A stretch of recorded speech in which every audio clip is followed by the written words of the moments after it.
Philippians, our study of the book of Philippians. And we're going to kind of be talking about something that we looked at back in chapter 3 and verse 2, the beginning of this chapter that we're going to be finishing up this morning. So if you got your Bibles, we're going to be looking at Philippians chapter 3, starting in verse 17. Now, we already looked at 17, so we're going to predominantly be looking at verse 18, but we're going to read down through verse 21 and look at what Paul has to say to us. So in Philippians chapter 3, verse 17, it says this. He says, "Brethren, join in following my example, and note those who so walk as you have us for a pattern. For many walk, of whom I have told you often now tell you, even weeping, that they are the enemies of the cross of Christ, whose end is destruction, whose God is their belly, and whose glory is in their shame, who set their mind on earthly things. For our citizenship is in heaven, from which we also eagerly wait for the Savior, the Lord Jesus Christ, who will transform our lowly body, that it may be conformed to his glorious body, according to the working by which he is able even to subdue all things to himself." And so that's the end of chapter 3 here in Philippians. We're going to be paying attention to what he says there in verse 18. The last couple, I guess it was 2 weeks ago that we were here, we looked at verse 17, and we kind of pulled out of that the importance of church unity, if you guys remember that.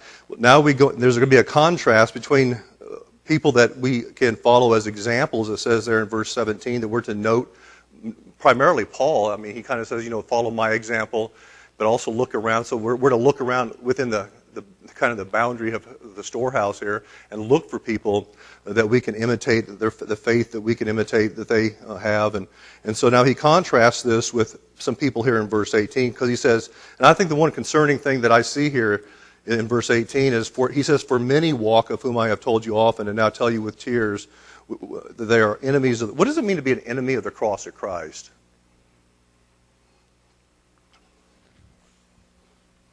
What do you think Paul was thinking of, Mike? I think that he's talking about these people. He's talking about people that changed the message of the gospel to another message.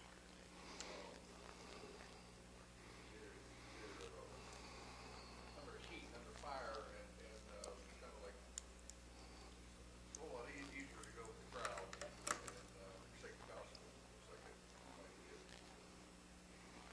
Yeah, so we see here that in verse 18 that Paul makes reference to some other people that were causing them problems. Some people might, I think that these are people outside the church. I tend to believe that they're people that's in the church that are causing the problems, because they're doing something with the cross of Christ. They're doing something with the message that they're telling. And so this morning, what I want to look at is simply false teachers or false doctrines. Why do you think it's so important for us to know about false doctrine and to recognize false teachers?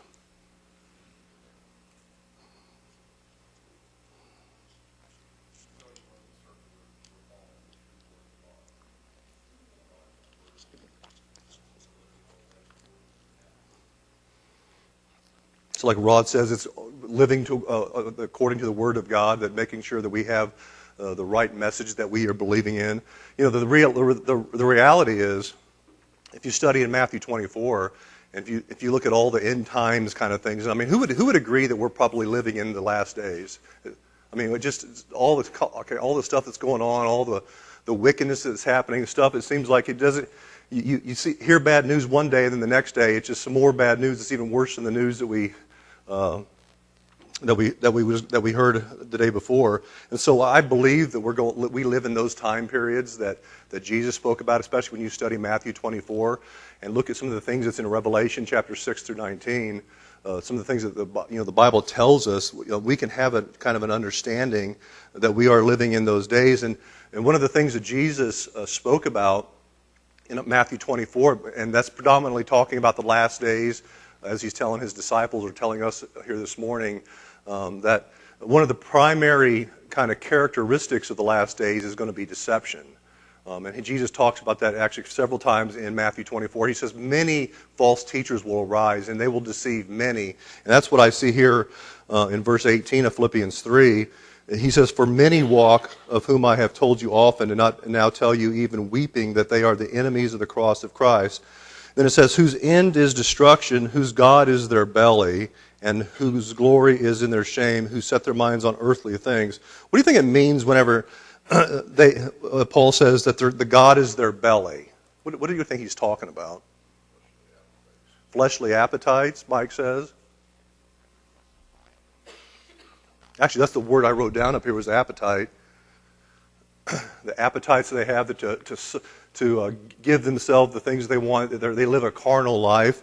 And we're going to be talking about that here in a little bit. One of the things that we can do to look out for false teachers.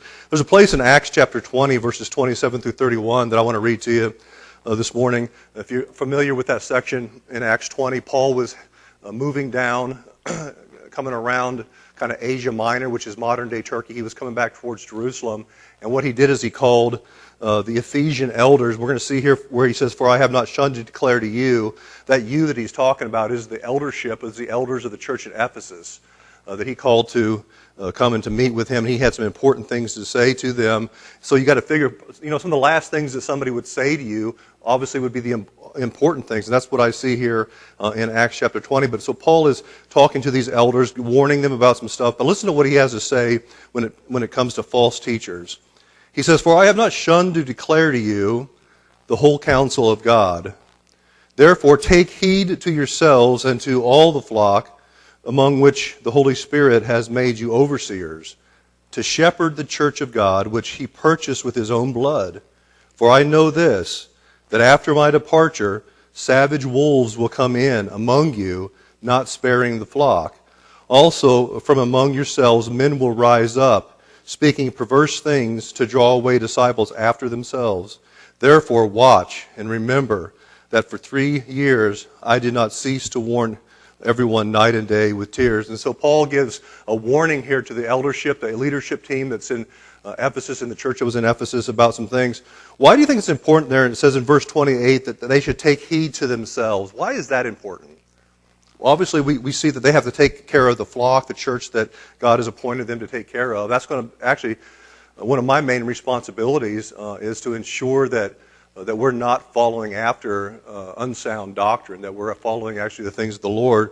But what do you think he means by taking heed to yourselves? You've got to make sure that they are not being led astray. Because if they are, then everybody else. Actually, that's good what Kathy said. She said, making sure that they're not being led astray, because they're the ones that are the examples. That's right in the church there in Ephesus, as well as for us here in the storehouse. It's me and Jim. Basically, that's our responsibility. Is we have to make sure that we're living our lives right before the Lord. Because what's going to happen there? We saw that in verse 17 of Philippians when he told them to look around for somebody that you can kind of mimic or you can imitate or follow. And so it's one of the things that we look at, as you look around in the church, is that you look for people that are a lot more mature than you and purpose to put yourself around them. So it's important for the eldership here in verse 28 of Acts 20 to take heed to themselves, to make sure they're living a life that's well-pleasing to the Lord. And then the secondary thing that he talks about there is, he says, "and to all the flock." So basically, these elders are responsible for the church. They're responsible for sound doctrine. They're responsible to lead the church in the way that the Lord would have them. Which one do you think is more dangerous there in verse 29? The savage wolves or the ones that will rise up among them?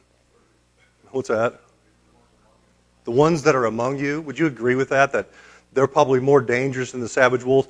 I think savage wolves are dangerous. Obviously, Paul thinks it's a big thing because he's wanting them to be warned about that the savage wolves will come in. He doesn't say that savage wolves might come in. He says they will come in. They will attack. That's why one of my biggest responsibilities is making sure that we follow sound doctrine. One of the things that we had to talk about with Genesis Fellowship, us two coming together, was we had to know what each other's doctrines are. Because if I believe something, or if we believe something that Genesis Fellowship doesn't believe, it's going to be a hard mix, because we're going to bump into those contradictions as we move forward. And so that's one of the things that, and just so you guys know, the Genesis Fellowship, if you could get on, and I would encourage you to do it. It would show that you're interested, that you care about this merger. But if you get on Genesis Fellowship's website, you can get in there and you can read the statement of faith or the statement of belief, what they believe. I think it's important for us to do that. I would encourage you to do that, is to get on their website and to read what they believe and just ask yourself, do I believe that? Is this what I believe about the Bible?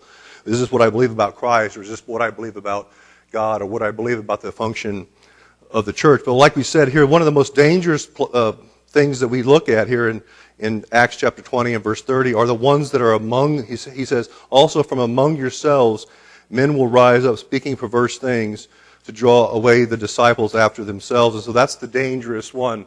I was actually tempted, maybe I'll do it next week, I was actually tempted to list out some folks that I'm concerned with. Can anybody here tell me somebody that you would agree that, and I'm real careful with this, of announcing who's heretics or who are people, who are some people that you guys have ever, that you know, that you have to be on guard against? Do you guys know any names of anybody? Kenneth Copeland. Anybody familiar with Kenneth Copeland?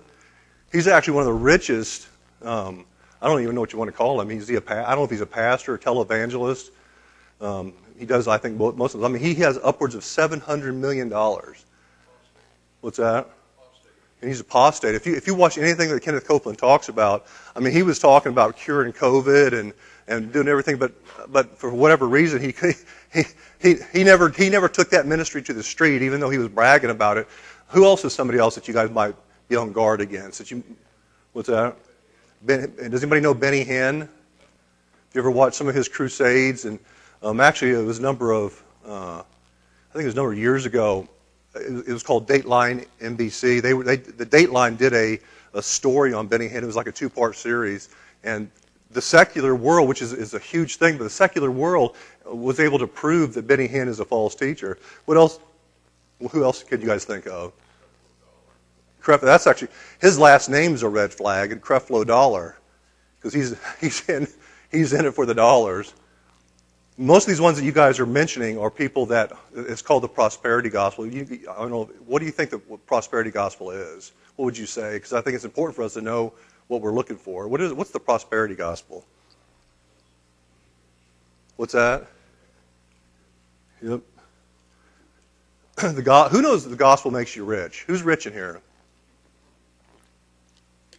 But the sad and scary thing about that is that these people, like the Kenneth Copelands, the Benny Hinns, there's a guy named Robert Tilton. He actually got me almost one time. I almost sent money into his ministry, but I was unsaved at the time. But I think I already told you that story. Tracy was going through some physical stuff, and I was scared and desperate, and so I came across Robert Tilton on one of the local channels, and I think for a gift of $50 or a gift of $100, whatever the suggested gift was, if I was to send that money and he was going to send me a prayer cloth that he had breathed on or something, I don't know what the deal was with that thing, but I never did send the money in. But there's people out there, but we laugh at that, but like, if you think about that, isn't that actually really sad? Because who are they preying on? The needy, people that are desperate, people that they want to have God answer a prayer, so they get desperate. But the scary thing about those kind of people is that they will always flourish. I mean, when you look at the Bible here, what talks about, remember when Paul wrote this, or Luke actually who wrote it, but he's talking about Paul. When Paul's making these comments here, he's making comments that's pertaining to the first century. If you think about it, we've lived, 21 centuries more, and it gives more opportunity for these false teachers and false prophets, false Christs, to kind of raise their head. And so we need to be careful with them. What I might actually do, I have a list of about 20 people at the house that I kind of just check and see what they're doing because of impact. The reality is, who knows Sarah Young? Has anybody heard that? That's one where people Christians get a little upset about because they like some of her writings. But what was it called? Trace, what's it called? It's a little devotional, I think. It's called Jesus Calling, and she's real popular among women. And basically, her problem is that she claims to have new revelations from God beyond the Bible. I mean, who knows that's a red flag? That's a huge red. She also claimed that what she was writing was that automatic writing. Some of her, she took it out later, but it was some of her first edition, and that's occultic. It was like I just sweat my hand. If you heard what Liz said, basically Sarah Young talks about how God was steering her hands as she was writing this devotional called Jesus Calling. The reality is, if you read that book, Jesus Calling, or the devotional, if you read it, about 75 or 80% of it's not too bad. That's the danger of false teachers. That's the danger of false doctrine. 95% of rat poison is good, only 5% is poison. I don't know if you heard what Mike said, but 95% of rat poison's good. It's the 5% that's the poison that gets you. But, the reality is if you think about that, that's what happens. I've told you the story about Benny Hinn, the book that I was reading. I was a young Christian, and that's one of the things I think they prey on mostly is young Christians that are hungry for the things of the Lord, and so they'll read everything. And so maybe next week I'll put up a list. But the one, and for some reason he comes to my mind, there in verse 30 of Acts, where it says, "Also from among yourselves men will rise up, speaking perverse things to draw away disciples after themselves." There's one guy who's familiar with Stephen Furtick. Is anybody familiar with his stuff? He's a oneness Pentecostal, which simply means that they deny the Trinity. They don't believe of a triune God. But one of the things I think that me and Tracy and Rachel will recognize this, that was a major red flag with Stephen Furtick, was in the children's ministry, they had printed out these coloring books of Stephen Furtick's face. It's like, and so you see here exactly what Paul is saying here in verse 30, that they draw disciples after themselves. Stephen Furtick, if you ever watch anything with Stephen Furtick, you can tell that he really loves himself. He likes Stephen Furtick. Stephen Furtick likes Stephen Furtick. And that's just something about that. The reality is, if we ever get coloring books and you see my face printed on one of these books, you need to call me out on it or something. You need to grab a hold of me. No. Yeah, that's not going to happen. So it's important for us to be on guard against this. There's a place in 2 Timothy chapter 3 and verse 13 where Paul tells Timothy a couple things that we also should look out for. So he says, "But evil men and impostors will grow worse and worse, deceiving and being deceived." Who's worse there, the evil men or the impostors? Impostors, Kathy said. Why do you think the impostors are the ones that are most dangerous?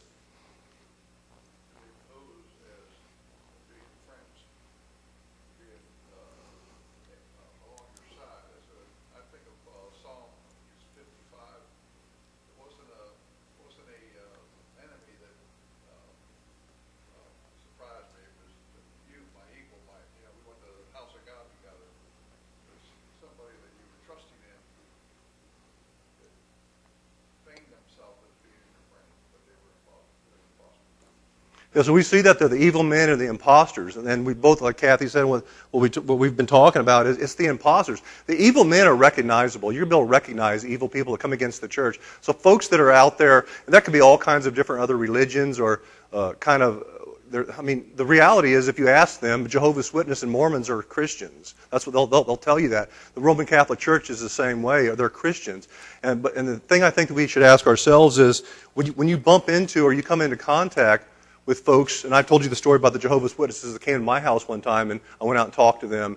The reality is, if you don't know your Bible, they will make you feel really bad, because they train. That's one of the things that they do, I think, on a weekly basis during their Jehovah's Witness meetings, is they train their people in how to debate with Christians, to basically win them over to what they believe, and they spend a good bit of time. If we don't spend the equal amount of time studying our Bibles and knowing what this stuff is, you could be taken back by that, or feel bad that you can't answer them. But some of them are very dangerous to be I guess you could call them imposters, because they're claiming to be Christians. They're claiming to know the things of Christ. They'll speak the same language that we speak, but their definitions of the things that they're talking about is absolutely off. There's also another place in 2 Corinthians chapter 11 that we're going to highlight here of some of the things that the enemy does, some of his tactics. But in 2 Corinthians 11, starting in verse 13, it says, "For such are false apostles." Now, Paul's talking about these different apostles that were claiming to be apostles that weren't. And he's showing us that we need to be on guard against these things. But he's going to tell us something very sobering here that it's important. He says, "For such are false apostles, deceitful workers, transforming themselves into apostles of Christ. And no wonder, for Satan himself transforms himself into an angel of light. Therefore, it is no great thing if his ministers also transform themselves into ministers of righteousness, whose end will be according to their works. And if you notice what I highlighted there, or I bolded and underlined, is the word transforms. When he talks about these ministers here in the latter part of verse 15, or actually right there in the middle, where it says, his ministers also transform themselves into ministers of righteousness, you would think that they would say, or you think that Paul would say that they are transforming themselves into ministers of, like, say, wickedness or sin. They're not doing that. Why is it so dangerous what they're doing there? They're acting like they're righteous. They're acting like that they're right with the Lord. And we see here that Satan actually transforms himself. Does anybody know any false religion that started with an angel of light? Mormonism. I think it was Joseph Smith had a vision. The reality is when you look at things like the Jehovah's Witnesses or Mormons, and there's other ones out there as well, Christian Science and some other different types of things. The reality is that most of them, usually the people that started that ministry or started those churches a long time ago, they actually came out of churches. Who knows that Jim Jones was actually, from outward appearances, if you know anything about him, he's the one that killed, I think it was 909 people drank the poison Kool-Aid that he gave out to them. And so, but he started from a church. He started from ministering in a church and was never checked. And like when I look around this room here, I mean, I know everybody basically in here. We don't have false teachers in this room that I can see. But the reality is, I think that as we grow, especially when we connect with Genesis Fellowship, you may get things in, because it says in here that they're going to come. He said that's a guarantee that these false teachers will come and they're going to transform themselves into ministers of righteousness. So what I want to look at now is something I've just simply said, what to look out for. So how do we identify false teachers if they're going to be this prevalent, if they're going to be kind of just in your face, as Paul would say, savage wolves coming in, and also other men raising up from amongst yourselves to deceive many. So what are some of the things that we should look out for? The first thing that you'll see on the screen is what do they say about Jesus? What are they saying about Christ? That's I don't try to get into like teaching myself or trying to be in the know about all the different types of things. Like say I'll just use the Jehovah's Witnesses and Mormons since they're the two main ones. But I don't try to learn all of their doctrines. I don't try to learn everything. I just simply, who knows what Mormons teach about Jesus? Does anybody know?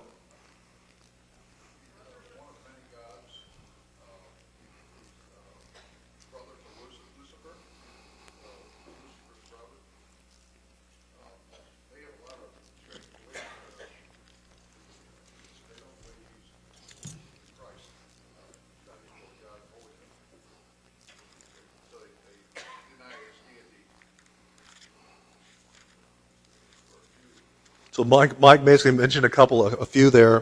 One of the things I think that the last one that he said was, do you think it's important that we believe that Jesus is God? Like Mike just said, you can't be saved without it. That's one thing. I mean, you remember the story in John's Gospel, in John, I think it's chapter 20, when Jesus was talking to Thomas, and basically Thomas said, I won't believe unless I see the witness, unless I see Jesus. Unless I see it, like the nail prints in his hands and his feet and all that, I won't actually believe. So Thomas was doubting a little bit. And then Jesus showed himself to Thomas, and it blew Thomas away. And Thomas he responds to him, my Lord and my what? My God. My Lord and my God. And so so if Jesus wasn't God, you think that he would step up at that moment and say something about it.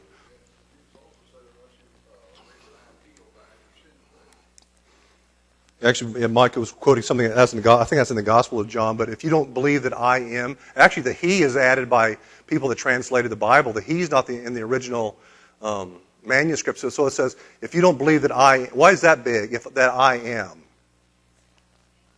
Yeah, it's one of God's names out of Exodus, if you read that. So that's why it's so vitally important. One of the things that I actually got my Bible up here, it's in John's Gospel, in John chapter 1 and verse 1, it says this, in the beginning was the Word, that's talking about Christ, and the Word was with God, and the Word was God. This is in the New King James that I have in this Bible right here. This is what the Jehovah's Witnesses Bible says. In the beginning was the Word, and the Word was with God, and the Word was a God. What did I just do? I added a word. I mean, if I read it fast enough, in the beginning was the Word, and the Word was with God, and the Word was a God. He was in the beginning with God. I mean, I could just rattle right down through the gospel, and you not catch what I say. That's why it's so vitally important for us to know our Bibles. So what they did, what the Jehovah's Witness Bible did was added the word "a." What is that? What does that change? It changes everything in that verse. In the beginning was the Word, and the Word was with God. The Word was a God. That Jesus was a God amongst many. That's what Mike said. Some of the teachings of the Jehovah's Witnesses talks about different types of things. The Mormon Jesus is actually spoke about as being produced from the union between God the Father and Mary. That they actually had a union. They had sexual intimacy. And that's what they did. Is they came together and they produced. That Jesus was a flesh and blood. The same thing about God. That God is flesh and blood. We know the Bible says that God is spirit, and so there's these things that we can talk about that are so important. Which is the one is what do you do? What do they say about Jesus in Matthew chapter 16, verses 13 through 18? It says this. He says, when Jesus came into the region of Caesarea Philippi, he asked his disciples, saying, "Who do men say that I, the Son of Man, am?" So they said, some say John the Baptist, some Elijah, and others Jeremiah or one of the prophets. He said to them, "But who do you say that I am?" Simon Peter answered and said, "You are the Christ, the Son of the living God." Jesus answered and said to him, "Blessed are you, Simon Bar-Jonah, for flesh and blood has not revealed this to you, but my Father who is in heaven. And I also say to you, or say that you are Peter, and on this rock I will build my church, and the gates of Hades, or gates of hell, shall not prevail against it. So we see here in this section here when Jesus is talking, he says, "Who do you say that I am?" If someone was to ask you, well, here you're a Christian and you believe in that Jesus thing, what do you believe about Jesus? What are some things that you think we should be able to say that we believe about Christ that are important? He's God's Son. So, equal to God in holiness. Would you say he's 100% man, 100% God? Yes, that's what we believe, yes. What are some other things about Jesus that you should know about? Yeah, he's John 14:6. I am the way, the truth, and the life, Kathy said. The only way. Who knows, that flies in the face of a lot of what people say out there, if he's the only way. I mean, the reality about the gospel message is that it is offensive. It will offend the natural man. It will offend, I mean, there's parts of it, like I think it was, I might be wrong, but I think it was C.S. Lewis one time said that if you want to follow a religion, I wouldn't recommend Christianity because there's a lot of dying to self. There's a lot of dying to self. Christianity commands us to basically follow after Christ, to die to ourselves, die to our interests, die to the things that we want to do, and to follow hard after the Lord. But we see here in Matthew 16 that Jesus asked the question, "Who do you say that I am?" Every single one of us in this room should be able to answer that question, and to answer it that he is Christ. That he was. I mean, we can add that he was born of a virgin, that he was born in a specific location at a specific time. The Bible talks about all that stuff about who Jesus is. One of the places that's in 1 John chapter 2, and this is, for me, I don't get into all the debating the doctrines of these false teachers, but in 1 John chapter 2, he talks about the kind of the thing that we're looking at is what do they say about Jesus. In 1 John chapter 2 and verse 22 and 23, it says this, "Who is a liar but he who denies that Jesus is the Christ? He is Antichrist who denies the Father and the Son. Whoever denies the Son does not have the Father either. He who acknowledges the Son has the Father also." And so what he basically is saying there is this. Has anybody ever ran across somebody that says, I believe in God? I've had friends that just say, I believe in God. But then you bring the Jesus equation to the mix, then what happens? Wait a second, I'm not into that, not into Christ like that. I have a general belief in God. Well, what John is telling us here in 1 John 2 is that if you don't believe in Christ, you don't have the Father. That's a package deal. I mean, he talks again about that later on in 1 John in chapter 5 and verse 12. He says, if you have the Son, you have life. If you don't have the Son of God, you do not have life. There's no gray area with John. Another place, which is, I think, good to look at, because if you look at the different types of Bibles or the different types of books in the Bible, 2 Peter, 1 John, 2 John, Galatians, they're all been written to combat these false teachings. And we see here in 2 John chapter 1, verse 9 through 11, starting there in verse 9, it says this: whoever transgresses, actually that word transgress means to go outside the boundary. So whoever's going outside the boundaries and does not abide in the doctrine of Christ does not have God. He who abides in the doctrine of Christ has both the Father and the Son. If anyone comes to you and does not bring this doctrine, do not receive him into your house, nor greet him, for he who greets him shares in his evil deeds. Do you think that's pretty tough for John to say, that we shouldn't even let people into our house? Is that a little too fanatical? Why do you think it's so important, Erica?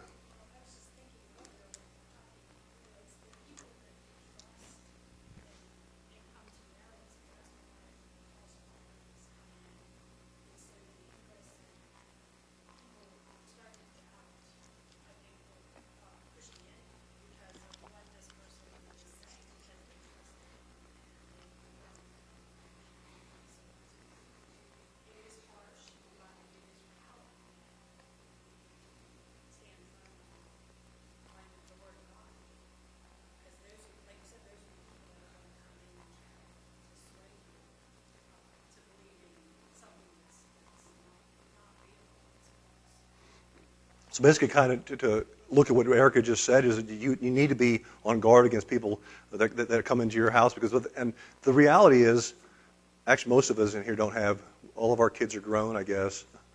But I mean, look, I was thinking about Tanner and Kinsey. I mean, one day I'm sure you guys are going to plan to have kids. I mean, I don't know. Maybe you are, maybe you aren't. But most likely you are. I'll tell you what, I think it's going to be very difficult. And the church has a responsibility in this, but I think it's going to be very difficult, in the years to come. Who would agree with me that raising your kids to be godly is going to be very difficult? The reality is, the responsibility, and I was just using Tanner and Kinsey about this, but the responsibility they will have when they have children is to raise their kids in the things of the Lord. But what happens in a lot of churches, though, parents will simply just give the kids to the church and expect the church to train them up. The reality is, the main responsibility is for the father and the mother of that house to train their kids up in the things of the Lord. It's one of the things that I deal with our kids. I mean, our kids are, what's Caleb, 28, 27, and 24. Rachel's 24. I mean, they went to the public school system, so we had to do kind of overtime in making sure that they knew the things of the Lord. I mean, there was times when they were little, I can remember them coming out of church. I'd ask them what they learned in church. It was important to me what they learned in church. And so I think, as we partner with Genesis Fellowship, if you guys happen to go to VBS, saw all those kids out there. I mean, Genesis Fellowship has upwards of over 30 kids in their children's ministry. We're going to be partnering with the church, and we're going to be saying in that partnership that we will also help raise these kids. It's going to be a responsibility that we're going to have in raising these kids into things of the Lord. So let's continue on real quick. The next thing I want to look at, so what do they say about Jesus? So I would encourage you just to read 1st and 2nd John. That's only 6 chapters between the two books, 5 chapters in 1 John, 1 chapter in 2 John. But I would encourage you to read that, because that's the only place in the Bible. Who's ever heard the term Antichrist? Well, John's the one that actually that basically writes about the Antichrist. He's the only one that uses that word, and he uses it in 1 John. I think he also uses it in 2 John a little bit, maybe one time. But those two books are so vitally important for you to know them, because that's what John was writing against. He was writing against false teachers and false doctrine. We were talking about the false teachers, and if you look at this, do not receive them in your house. All this TV, internet, it's not like some false teachers are going to walk up to your house usually and try to get in, but they are coming in all the time. Actually, that was a good point. I was actually going to make that point, but I forgot to. If you look at the question there, where are we at? 2 John chapter 1 there, and what Liz said was, do not receive them in your house. One of the common ways or the common things that people took care of themselves or looked for opportunities to take care of themselves was they would travel around. And so if you actually look at 3 John John writes, I think he says he writes to a guy named Gaius that was in there in reference to a guy named Demetrius, and they were moving around taking the gospel. They were kind of like evangelists, and that's how they would take care of themselves. They would have to depend on the hospitality of other people. Well, false teachers would get in that circuit. They would start to move and start to go along with the good people that were sharing the gospel. So what basically John is saying there is be careful with letting them into your house. But I think the point that Liz made was really good. How do they get into our house today, or in our homes today? The television and internet. The television and internet. I mean, if you follow, like, is it called TBN, Trinity Broadcasting Network? I mean, they have a huge, they're on the television, and they have a lot of people on there, and they have a lot of, I'm going to be honest, it's rare that I do this. I normally don't name names like I did this morning, but I think it's important. But they have a lot of those people that we just talked about, the Kenneth Copelands, the Jesse Duplanis's, the Creflo Dollar, the Robert Tilton, Joel Osteen. I mean, actually, I'll tell you a story. I was out visiting my mom last year, and my mom who knows David Jeremiah? If you guys are familiar with him. She likes David Jeremiah and Charles Stanley. They're pretty good people to listen to. So she watches Charles Stanley, but before she could get to David Jeremiah, Joel Osteen had his was the next slot. And I actually watched a message that Joel Osteen gave at his church that I'm going to be honest with you, I thought the message was 100% accurate. I actually said something to my mom. I was like, Mom, that was a really good message, what Joel Osteen had to say, and she agreed with me. See, that's the problem with the dangers of these people, is that sometimes, and he used a little bit of the Bible, which he normally doesn't use. It's always talking about being happy and healthy and wealthy and wise, and that God has your best days in front of you. The reality is that message does not preach in third world countries. You can't take that message to third world countries and have it actually come about. So it's always important for us to understand, like what Liz brought up in this 2 John thing, or 2 John verse there, that through the television and the internet are huge ways that they can come into. Do you think it's bad to say that we're not to receive them at all? Because what if somebody says, well, why can't you witness Christ to them? Why is it best just to let them alone?